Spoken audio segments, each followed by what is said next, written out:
penyakitnya dan bisa sehat kembali mengikuti pelajaran yang akan datang. Oke, sekarang sebelum kita mulai pelajaran, kita berdoa dulu. Yo, siapkan ketua kelasnya.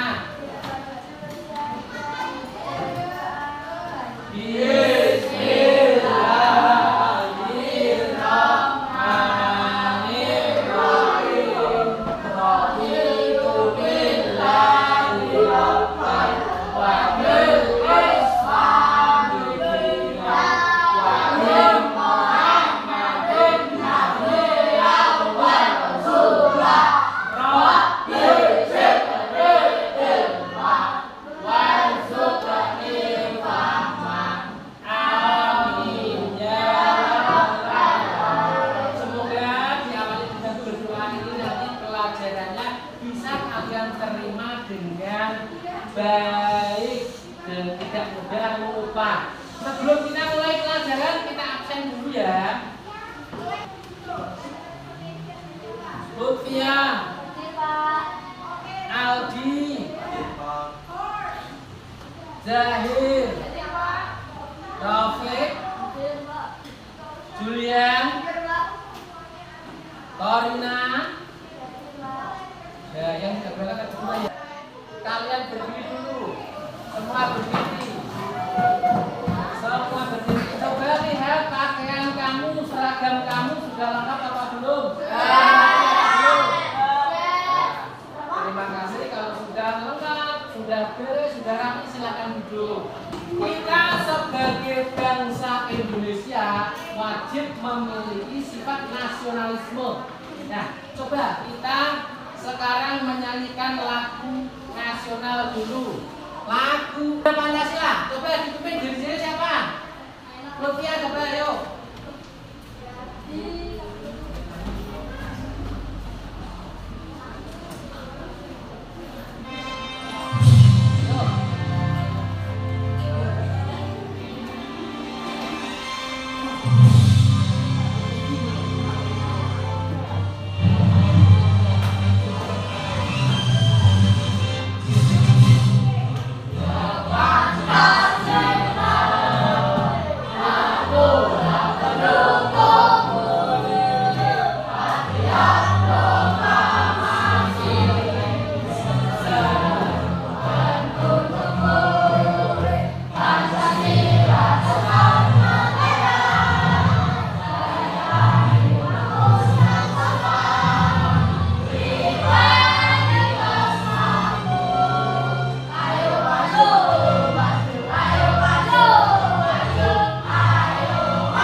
Sudah siap kita mulai pelajaran hari ini? Siap. Nah, untuk pertemuan hari ini kita akan membahas materi tentang beriman kepada Rasulullah. Yang pertama, siapa nabi kita? Muhammad. Yang terakhir? Yang pertama nabi siapa? Adam. Yang terakhir nabi siapa?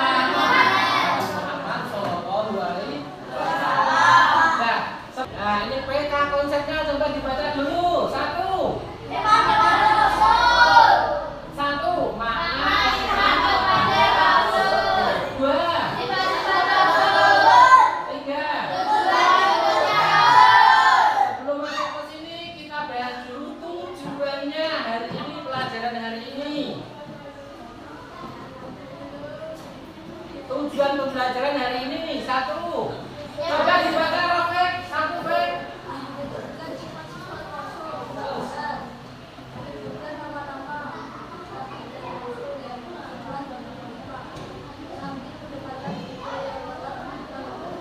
Ya.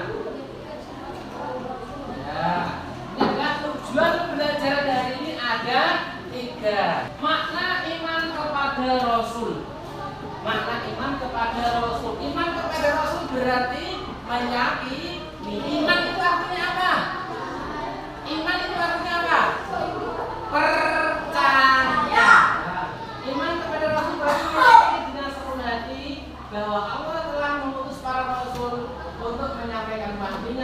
kepada umat manusia. Ya, rasul-rasul ini bertugas membimbing ke jalan yang benar agar mencapai kebahagiaan di dunia dan akhirat. Jadi diutusnya rasul itu zaman dulu. Nama-nama rasul yang wajib kita imani itu ada berapa? 25. Yang pertama tadi Nabi Adam, Nabi yang pertama.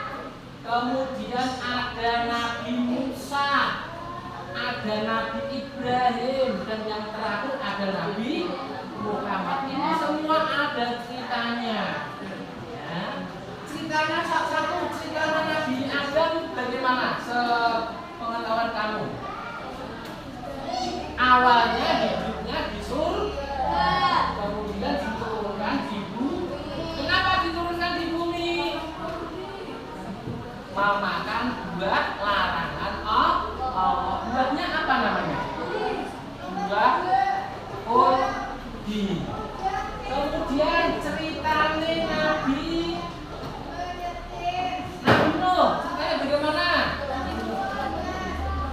Ya? Membuat perahu besar. Sebelum apa? Sebelum badai atau banjir dan kemudian ceritanya Nabi Sulaiman bisa bicara dengan binatang. Nah, dalil tentang iman kepada Rasul coba dibaca yuk.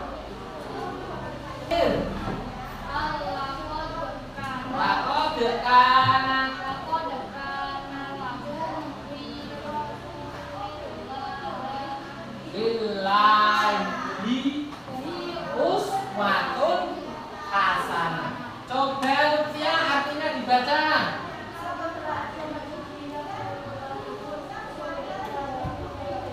Nah, sungguh telah ada pada diri Rasulullah suri teladan yang baik bagimu. Rasulullah itu siapa? Rasulullah itu siapa? Nabi Muhammad. Nabi Muhammad nabi akhir zaman. Nabi Muhammad itu suri teladan bagi kita semua. Apa yang dicontohkan oleh Nabi Muhammad itu adalah buat pengalaman bisa ditiru oleh diri kita semua. Nabi Muhammad itu sopan, baik hati, tidak sombong, gitu ya.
Karena orang pilihan siapa?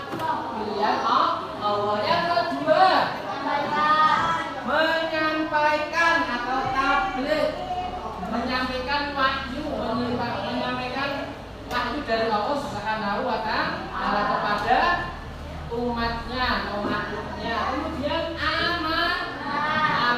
Amanah artinya apa? Dipercaya. Nabi langsung dipercaya tidak bisa jadi panutan. Kemudian yang keempat adalah fatwa. Nabi dan Rasul itu sudah pasti cerdas. Nabi kok bodoh, sudah tidak ada. Alias mustahil. sifat wajib Rasul. Ulangi yang pertama. Sifat jujur. Sifat kalau jujur. Dua. Menyampaikan. Tiga.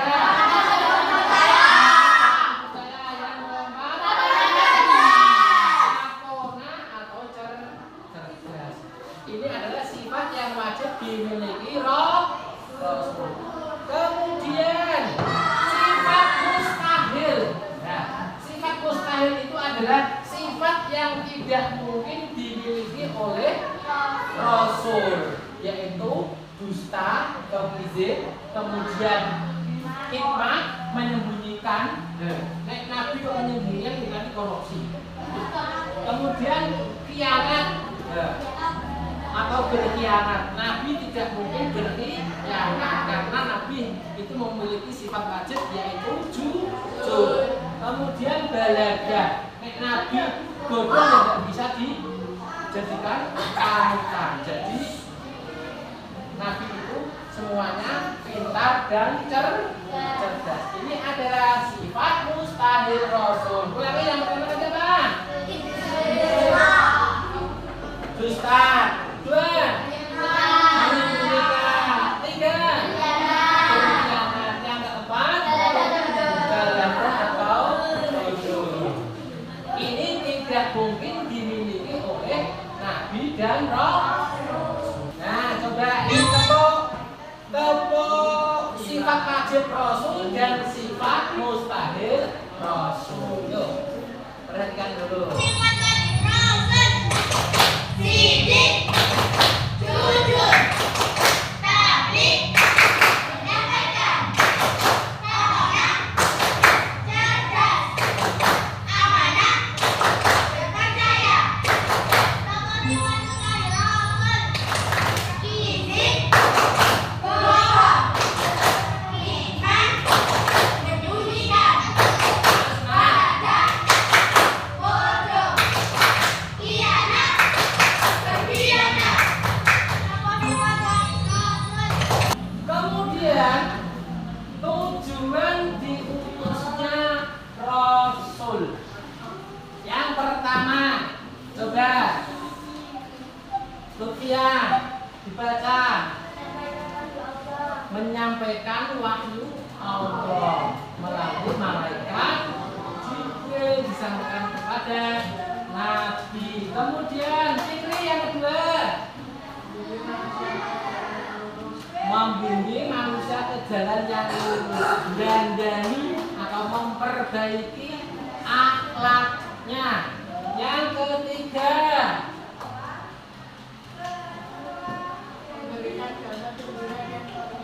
memberikan kabar gembira dan peringatan. Rafiq yang keempat, menjadi teladan atau contoh bagi umatnya, bisa dicontoh ya. Kemudian yang kelima,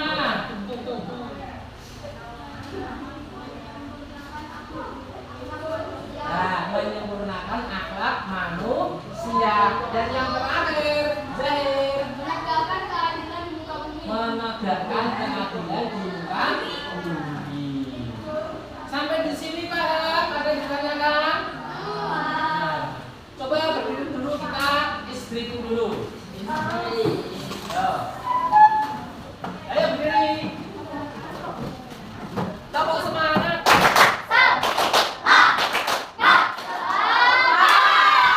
Lagi.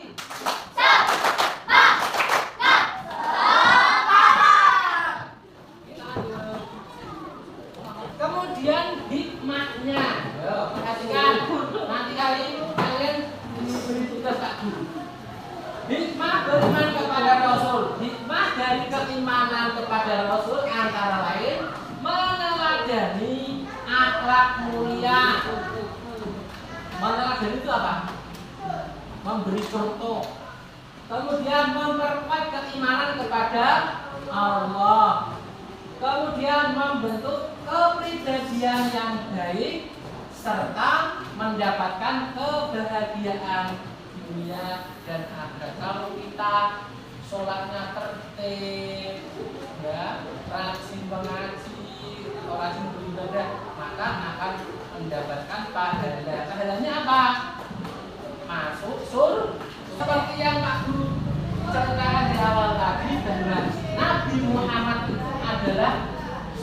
teladan, contoh bagi umat di seluruh muka bumi ini.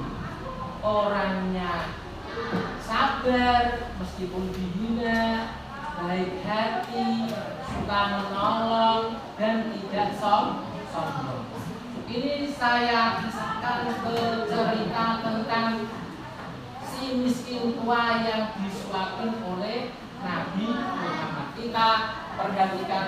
Dahulu ada seorang pengemis Yahudi berkata yang sering duduk di sudut pasar Madinah.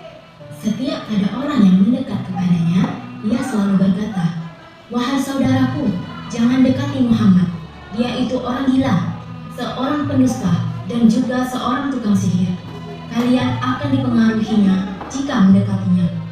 Setiap hari, pengemis itu selalu berkata demikian, dan tanpa ia ketahui, ternyata Rasulullah SAW selalu memberikannya makanan setiap pagi. Hal itu Rasulullah lakukan sampai beliau wafat. Setelah Rasul wafat, maka tidak ada satu orang pun lagi yang memberi makan dan menyuapi pengemis Yahudi buta itu. Suatu hari, Abu Bakar Ash-Shiddiq bertanya kepada putri tercintanya, Aisyah, "Wahai anakku, adakah perbuatan baik keseharian Rasulullah yang belum aku kerjakan?"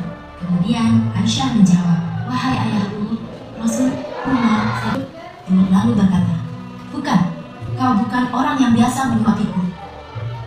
Orang yang biasa menyuapiku, dia terlebih dahulu menghaluskan makanan sebelum diberikannya kepadaku." Mendengar perkataan pengemis Yahudi tersebut, Abu Bakar kemudian menangis, lalu berkata, "Aku memang bukan orang itu. Orang mulia itu sudah wafat. Beliau adalah Muhammad SAW."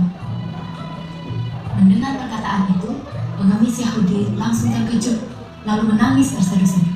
Ia sadar bahwa orang yang selama ini ia maki-maki dan ia hina tidak pernah membalasnya dengan perbuatan yang sama, melainkan tetap berlaku kasih. Karena kemuliaan akhlak Rasulullah SAW, akhirnya si pengemis Yahudi buta tersebut menyatakan masuk Islam dengan bersyahadat di hadapan Abu Bakar. Nah, sahabat salih dan salihah, dari kisah Rasulullah dan pengemis Yahudi buta dapat kita ambil pelajaran, yaitu yang pertama, tolong menolong kepada siapa saja. Seorang muslim yang baik senantiasa menolong orang lain yang kesusahan, meskipun mereka berbeda agama. Sikap saling menolong antar sesama ini akan menciptakan kerukunan antar umat beragama. Yang kedua, tidak membeda-bedakan teman. Kita tidak boleh membeda-bedakan teman meskipun mereka berbeda agama. Kita tidak boleh menjauhi, apalagi memusuhi teman yang berbeda agama dengan kita. Kita harus tetap berbuat baik kepada siapapun. Itu tadi kisah tentang keteladanan yang kita ambil, yang bisa kita dapat dari kisah Rasulullah. Beliaunya sabar meskipun dihina, ya, tidak pendendam. Bahkan sahabatnya Abu Bakar Ash-Shiddiq bisa menggantikan Nabi Muhammad ketika menyuapi si pengemis tua. Pengemis tua itu disuapi Nabi Muhammad, Nabi menghina Nabi Muhammad, tapi Nabi Muhammad tidak marah. Sampai beliaunya wafat, Abu Bakar menanyakan kepada Siti Aisyah untuk menggantikan Nabi Muhammad menyuapi si miskin, tetapi tidak bisa. Itu adalah salah satu sifat keteladanan Rasulullah. Kemudian Nabi dan Rasul. Nah, perbedaan Nabi dan Rasul. Coba Nabi ada berapa? 5. Salah. Rasul ada berapa? Nah, ini jumlah Nabi. Banyak loh, ribuan loh. Jumlah Nabi itu ada 124.000. Banyak loh, ribu, bukan puluhan loh, tapi ribuan. Kemudian jumlah Rasul 313. Ini menurut hadis. Tapi yang wajib kita imani, Nabi dan Rasul yang diutus Allah yang wajib kita iman itu ada 25.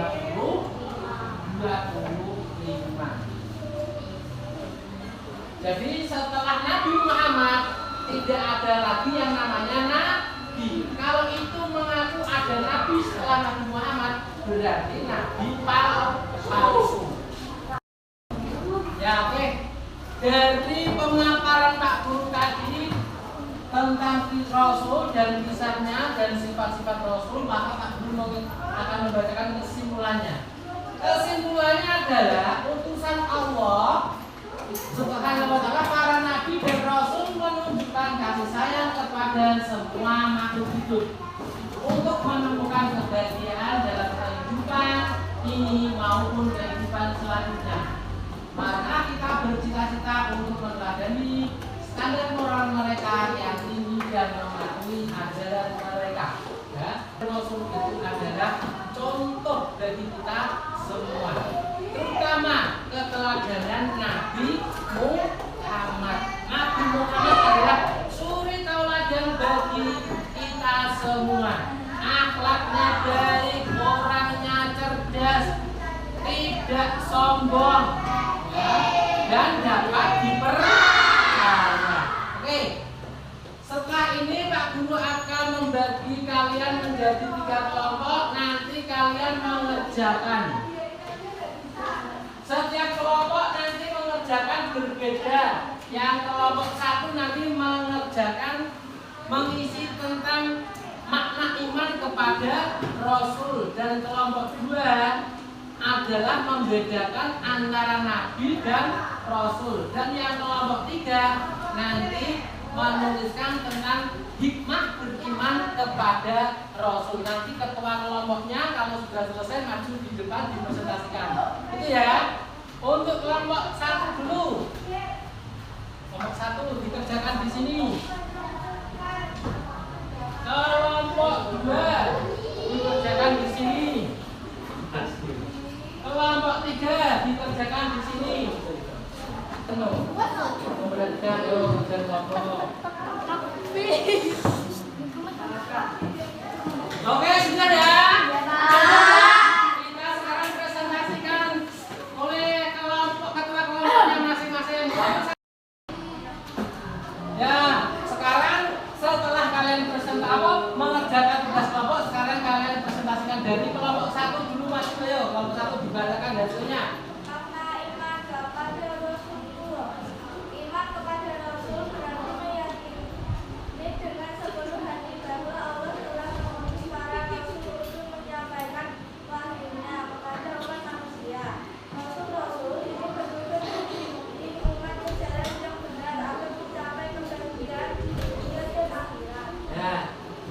Hasil dari kelompok 1 ada yang ditanyakan apa tidak? Ya. Tepuk tangan. Sekarang kelompok 2 maju. Hasilnya dibacakan yang keras. Nabi adalah orang yang menerima wahyu dari Allah Subhanahu wa ta'ala untuk dirinya sendiri. Rasul adalah orang yang menerima wahyu dari Allah Subhanahu wa ta'ala dan wajib menyampaikannya kepada umatnya. Nah, jadi Nabi adalah dari kelompok 2 dan dikatakan apa tidak? Tepuk tangan untuk kelompok 2. Kelompok 3 maju. Dibacakan hasilnya.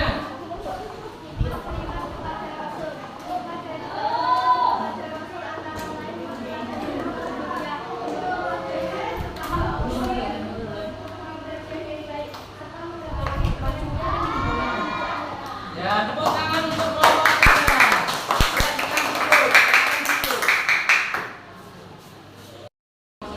Demikian pelajaran yang kita sampaikan hari ini, mudah-mudahan bermanfaat. Coba sekali lagi bersama-sama mengucapkan alhamdulillah.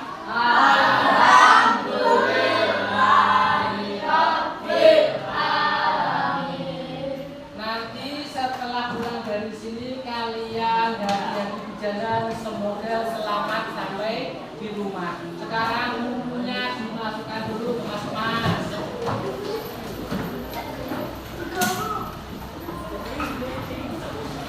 Berdoa bersama-sama.